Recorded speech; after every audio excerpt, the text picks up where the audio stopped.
অনেক পুরুষ জানেই না নারী কথা বলতে চায় শুধুমাত্র মানসিক চাপ কমানোর জন্য। পুরুষ মনে করে নারী বেশি কথা বলে, অনেকে আবার এতে বিরক্ত হয় এবং জীবন সঙ্গিনীর কথা মন দিয়ে শোনে না। আবার অনেক পুরুষ মনে করে নারীরা কোনো সমস্যার কথা বলছে মানেই তার সমাধান দিতে হবে, এটাই হয়তো সহানুভূতি প্রকাশের সেরা উপায়। কিন্তু না, নারী সমস্যার কথা বলছে মানেই তার সমাধান দিতে হবে এমন নয়। নারী অনেক সময় সমস্যার কথা বলে শুধুমাত্র অনুভূতিগুলো ভাগাভাগি করে নেয়ার জন্য, সমাধানের জন্য নয়। সমাধান দিতে গেলে বরং হিতে বিপরীত হয়।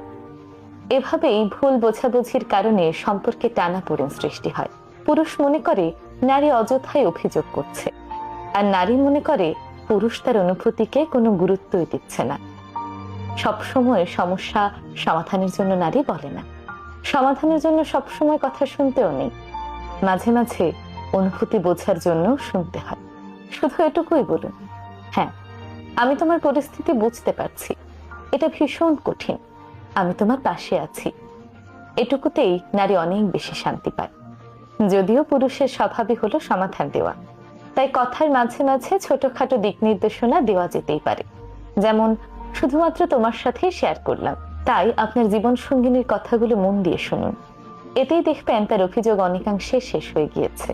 একজন শুনতে শিখলে আরেকজন বুঝতে শিখলে ভুল বোঝাবুঝিগুলো এমনিতেই কেটে যায়। কারণ সম্পর্ক টিকে থাকে বোঝাপড়ার উপর, বিতর্কের উপর নয়। প্রতিটি মানুষেরই শোনার মতো একজন মানুষ থাকুক।